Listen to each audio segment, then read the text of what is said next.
Wir haben gestern angefangen, eine Videoserie, eine vierteilige Videoserie von einem Typen aus Dänemark zu gucken, der aus Dänemark bis nach China fahren will in einem 1200 Euro Auto. Davon haben wir schon die ersten 2 Folgen gesehen und gestern ist das Video damit geendet, dass es einem der Darsteller, einem der Personen, die mit nach China fahren wollten, sehr schlecht ging und er zurück nach Dänemark fliegen wollte, und da starten wir jetzt wieder und schauen rein. So, if you didn't watch the first parts, I bought an old car with a couple of friends in order to drive it all the way from Denmark to China. Komplett wild. We drove south through Europe and into Turkey, when Morten unfortunately got ill. And now you're up to date on the story. If you want to support the channel and future videos, you can check out these cool shirts at spaghettiroad.com, or you can subscribe to the channel, but no pressure. Back to the story. Since Morten was ill and the hospital said it was not contagious, he decided he would fly home from Tbilisi, the next big airport we would come across. Early next morning we continued driving along the northern Turkish coast. Morten bought a ticket for late night the next day. We should be able to make it as long as we kept moving and crossed the Georgian border by the night, though it meant we had to leave this breathtaking view behind. After a day of driving we Komplett RIP, Digga. Du startest mit so einem riesen Ziel, alles gut, und dann wirst du krank und musst wegen einer Sache, die du nicht kontrollieren kannst, verfrüht nach Hause. reached the border with Georgia. No, not that one. Yeah, this one. Crossing Georgien, ne? land borders can sometimes take unpredictably long time, something we were a bit nervous about when Morten had to make his flight. But this border was unusually efficient and fast. A few minutes and passport stamps later, the border guard said welcome to Georgia. And we were in. We found a hotel for the night in the coastal town of Batumi. The next morning we actually had enough time to safely make it to the airport, so Ty and I went to say goodbye to the Black Sea and hello to these cows. We continued a bit along the Georgian part of the Black Sea, Digga, sieht komplett krass aus. drove on the amazing Georgian roads, saw the renowned Georgian train tracks, gazed on a couple of abandoned Georgian factories. Ich habe mich auch gefragt, ob das 2016 war, weil da so Stempel waren, ne? A few minutes and passport stamps Ja, 1.6.2016. Der hat das 5 Jahre später hochgeladen. almost look nice, but after literally having sunny weather every day for the past week in Turkey, Bulgaria and Romania, I must say the Georgian weather was a bit more wet. We reached Tbilisi, Mann, was ist denn hier los, Alter? Ich check nicht, was heute stimmt hier irgendwas nicht. Warte mal. Hallo? Hallo, mein Name ist David Henrichs. Digga, keine Ahnung. and the mood dropped when we all realized this would be Morten's last time driving the car.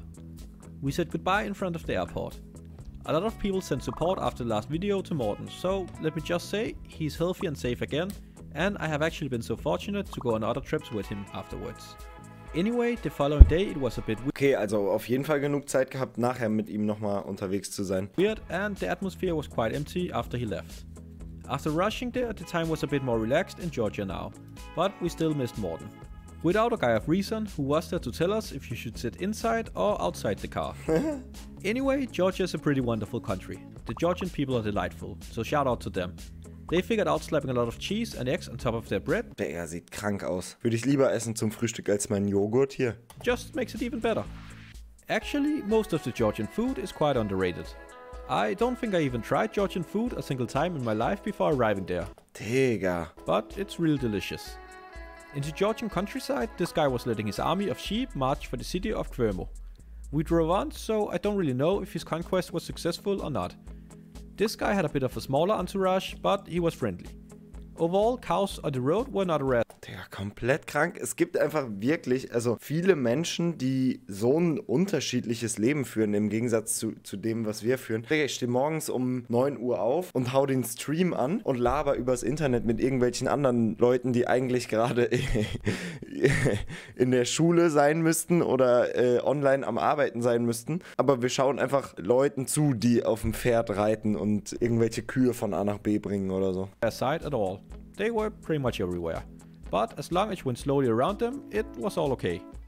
We had a bit of time before we had to meet the Iranian guy who we had sent a lot of money to somehow get our car into Iran for us. Stimmt, wir erinnern uns. Erste Folge, es hätte 2000 Euro gekostet, ihr Auto mit so einem Antrag in den Iran zu bringen. Dann haben die aber jemanden gefunden, der Iraner ist und das für die deutlich günstiger machen konnte. Dem haben die Geld geschickt und der hat einfach gesagt, yo, wir treffen uns am 23. um 12 Uhr an der Grenze. Also komplett wild. So we decided to take a few days in Azerbaijan.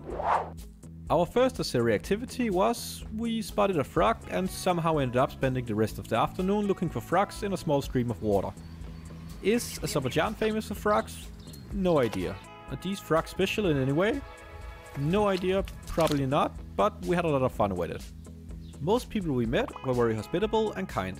Though we didn't speak any Azeri or Russian, and most elderly people we met didn't speak any English, with some hand gestures and waving, communication was never a problem. It was terribly hot and the car's AC system didn't work at all. So, to cool down in Azerbaijan, sometimes you have to be creative. We drove Digga, sieht so nice aus, ich bin so neidisch. towards the city of Ganja. As I'm trying to pretend this channel is more sophisticated than it really is, I'll not Ganja. We drove towards the city of Ganja.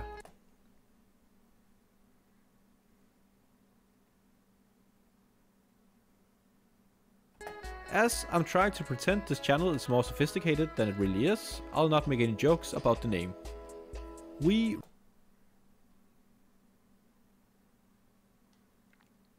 wrongly drew up a one-way street and were immediately stopped by the police. Luckily, the size of the fine was negotiable and ended up just being an American $10 bill.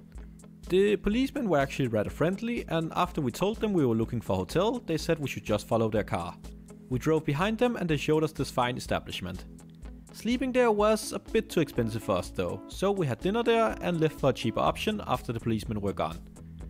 No joke, mein Bruder surft sehr viel, ne? Ohne Segel, ohne Kite, einfach nur so, fährt irgendwelche Wellen runter den ganzen Tag, findet das übelst geil und es ist auch übelst geil. Dazu ist auch ein Video geplant, wenn man wieder reisen kann und ist deswegen auch immer in irgendwelchen Ländern unterwegs, wo man, keine Ahnung, in Kontakt mit der Polizei kommt, wenn man Europäer ist und Geld hat. Und der war in Marokko unterwegs wegen Surfen. Wenn die da einen Mietwagen sehen, auf dem 3 Surfbretter auf dem Dach sind, dann wissen die, okay, das sind Europäer, so, let's go, ne, halten wir mal schnell an. Dann wurden die angehalten, haben die auch irgendwie $1000 verlangt. Die haben mit denen verhandelt und haben die ganze Zeit gesagt, we need license. Und mein Bruder hatte Fahrzeugschein, alles, ne? Also hatte komplett alles parat. Dann haben die sich irgendwie auf 35 € geeinigt. Und dann hat er eine Bescheinigung bekommen für Mr. Paul. 1000 durchgestrichen und einfach 35 mit dem Kugelschreiber drunter geschrieben, fertig, hier, schönen Tag. Und ich hatte eine ähnliche Situation, die aber eigentlich noch ein bisschen krasser ist. In Indonesien wurde ich in Indo auf dem Roller angehalten von der Polizei. Dann haben die auch die ganze Zeit verhandelt, ja, wir wollen 200 €. Dann im Endeffekt habe ich die auf 10 € runtergehandelt und für die 10 €, no joke, habe ich eine Bescheinigung bekommen, dass ich in den nächsten 30 Tagen nicht mehr von der Polizei angehalten werden darf. Also ich hatte einen Freifahrtsschein für die nächsten 30 Tage Polizei. Kein Scheiß. Mit meinem Namen drauf und so. No joke. The next day we headed for the capital of Baku. Before arriving, we went a bit north to see Yanar Dagh, a natural gas fire which blazes continuously on a hillside. It was crazy to see fire just coming out of the earth and it really amazed us. Komplett krank. Det er virkelig mærkeligt. Though I must admit, without spoiling too much, Turkmenistan would later beat it easily. In Baku we saw this flagpole, and while making this video I just realized it's actually the 3rd tallest in the world. The food was really good in Azerbaijan, though I only have footage of us eating cucumbers. At sunset it was a bit hard for the eyes driving towards the sun, though it looks beautiful on camera. We found a hotel by the Caspian coast where we stayed for the night and joined it in on the celebration that was going on there. The most important thing when you visit a new city is always to see how high a viewpoint you can find. In Baku they have these flame towers. Digga. Es gibt so viele Städte, von denen ich in meinem Leben noch nie gehört habe, die so nice aussehen. One of them has a hotel, so we went to the lobby and claimed to be very international and important businessmen, and that we needed access to their top floors. The ladies behind the counters were really nice, and even though they probably didn't believe us to be businessmen, they did show us around their crazy $10,000 a night royal suite, which took up most of the top floor since it was a slow day and it was empty anyway. Geil. And we got a view from the country's tallest building. Though our sleeping arrangement ended up being a bit more modest than the 10K room, it was still beautiful. We woke up the next morning and packed up our tents while the sun was rising and the freight trains were rolling. Since we had to enter Iran from Armenia and there's no open border crossings with Azerbaijan due to... that's not the point of this video, we had to go back to Georgia. It was not a problem to spend more time there since it's a splendid country. Digga, wie viele Kilometer sind die bisher schon gefahren? Es müsste ja mehrere tausend sein, also das Auto scheint echt ganz gut zu halten. Once again, entering the country was easy and fast. They, by the way, have these tiny police cars. We drove Ja, wie in New York. New York hat auch Smart als Polizeiautos. to Tbilisi again, the capital sit in a valley with the river in the middle. Great place. In Georgia they are famous for their high quality wine production, so of course we had to test it, which didn't end up being a quiet night. The next morning we drove south to Armenia. As the world's first country with Christianity as their state religion, they flooded the country with churches and monasteries all over it. We went on to Yerevan, the pink city built with tufa stone, with some of the most interesting Soviet architecture. On our way down to the Iranian border, we stopped the car on the side of a gravel road in the mountains and just spent the day trying to hike to the top. It was mind-blowingly pretty. Unfortunately I didn't get a picture of him, but I met an old shepherd on some grass up in the mountains. He requested my bottle, so I gave it to him and he took a sip of my water and spit it all out right away, offended that it was not vodka or any sort of liquor. He was a pretty funny guy. On the way down we noticed a lot of people had surrounded our car, so we got a bit nervous. To wash our clothes we had brought a plastic bag of washing powder, which these vigilant guys thought looked suspicious for some reason when they saw it through our windows. Turns out they were actually policemen, but once we showed them it was just washing powder, it was all okay. We put out some chairs on the road and ended up sitting just talking with them for some time. Digga, wie geil, Alter. Digga, no joke. Ich bin richtig neidisch, aber auf eine gute Weise. Ich leg kein Auge. As we continued south through the striking country of Armenia, we stopped a few times when we came across cool stuff. Regretfully, I pretty much stopped filming at this point, since I didn't consider making a YouTube video back then. So, unfortunately, I mostly just have a few still pictures from the rest of the trip. We arrived at the Iranian border and were quite anxious to cross the next day, since we still didn't have a Carnegie Passage as most said we needed. But we had sent some money to a guy a few months back who promised to take care of it. Well, the morning came and we exited Armenia, and luckily somebody was there to greet us. We were thrilled to find out that the guy had delivered on his promise. It took them a couple of hours to do the car's paperwork. They insisted a couple of times that we really needed to be out again within 2 weeks, since the car was only temporarily imported and they could otherwise get in trouble.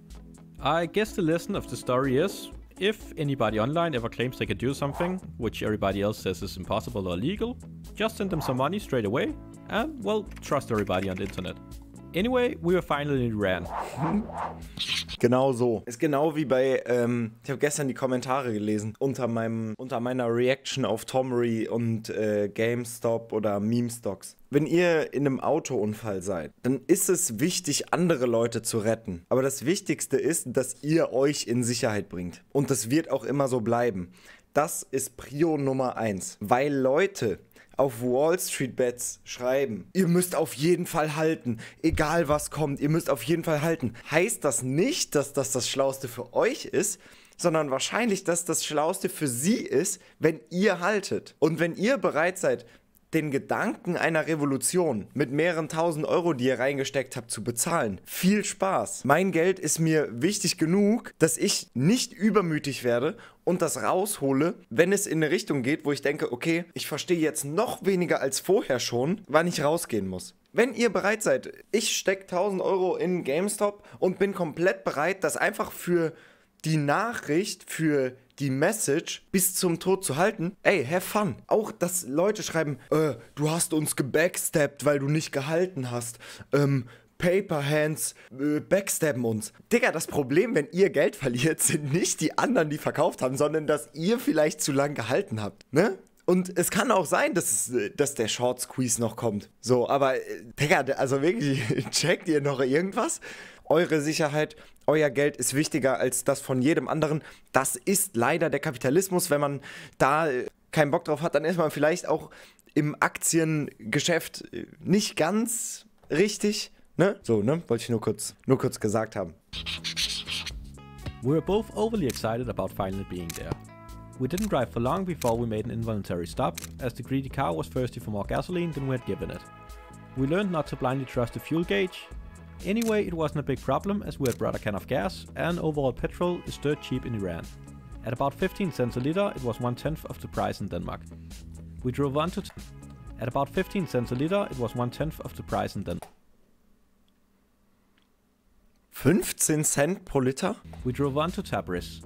I kind of somehow hit a bit of a wall with the car, so one of the lights were just hanging by the cable. We continued our strategy of just cutting broken parts of the car. Anyway, do you really need all of the lights? We visited the famous Tabriz Bazaar and changed some money. Flexing is never cool, but dang, I felt like a rapper with this stack, though the value was just around $40. Overall, our visa and paperwork situation was still a mess. Entering China without leaving the car behind was complicated, so we decided we would drive to China, not into China, since we're more interested in the Central Asian countries anyway, and I was going to China for another science thing a few months later. Sind das alles so Physiker oder so? Scheint so, ne? Glaub schon. So our new goal was to drive to the Chinese border in Kyrgyzstan. The problem was we still didn't have a Turkmen visa, and apart from driving through Afghanistan, there was not really any way around. As we had a sharp 2-week deadline in Iran, our priority was to apply for the visa in Tehran, and then we would have time to do whatever we wanted afterwards. One thing you can't help but notice when coming to Iran is the incredible hospitality of the people. The country sometimes has a harsh reputation in Western media, but I'd like to put politics aside and just talk about the amazing people there for a moment, who are in a different league when it comes to being welcoming. Randomly meeting people on the street who would invite us home to their family and offer to let us sleep there was not a rare thing. When passing a toll booth with the car, they wouldn't let us pay, but just said, "Welcome to Iran." Sometimes the hospitality was almost scary. At one point we thought some guy was following us. When we stopped at a gas station, he had indeed followed us, but it was just to give us an ice cream each since it was a hot day. Their kindness What? was extraordinary. The only time where I really thought it was too much was when people insisted to shake my hand while driving on the highway. More than once we had somebody pull up on us and extend their arm out through the car window to shake my hand while driving, which seemed a bit dangerous.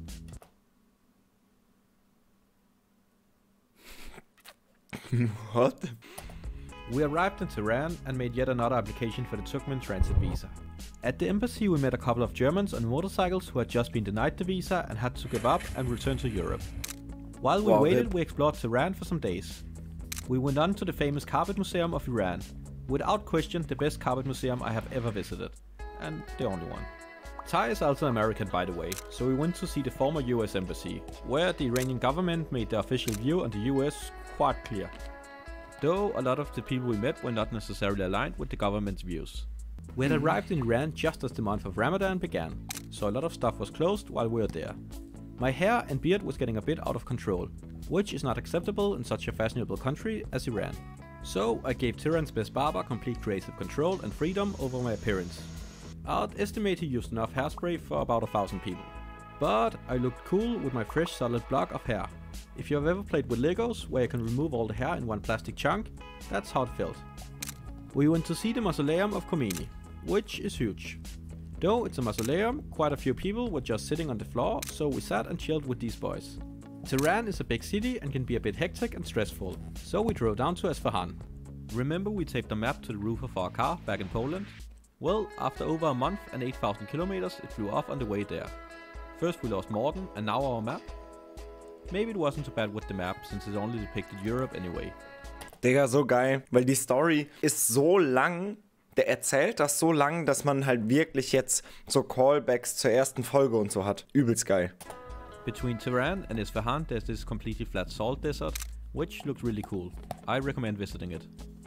One benefit of Iran being a dry country is that the beer in the stores is alcohol free, so you can legally drive and drink it. Isfahan is the city with some of the most magnificent Persian architecture. The square with the city with some of the most magnificent Persian architecture. Digga, what the f... The square with the mosque and palaces is without comparison. Another thing Isfahan got going for it are these incredible bridges. Until you notice the river below. Then the bridge might not be necessary anymore, but it still looks beautiful. The locals claim their water there seasonally, but I didn't see any, so I don't know if I believe them. Our time in Iran was running out and we still didn't have our Turkmen visa. The joke of attempting to get an Afghan visa and driving through Afghanistan instead began being a serious discussion. Otherwise we'd have to drive back to Armenia. We headed back north for our last try at the Turkmen embassy. We got the visa. Nice. They had given us 5 days to transit to Turkmenistan. Nice. Das war Folge Nummer 3. Es hat wieder eine Menge Spaß gemacht. Wenn euch das auch eine Menge Spaß gemacht hat, lasst mal gerne Like vergessen. Morgen wieder. Hier kommt täglich Upload. Spaghetti Road, absoluter Ehrenkanal. Und jetzt schauen wir direkt in die 3. Folge rein und ihr seht das in den nächsten Tagen.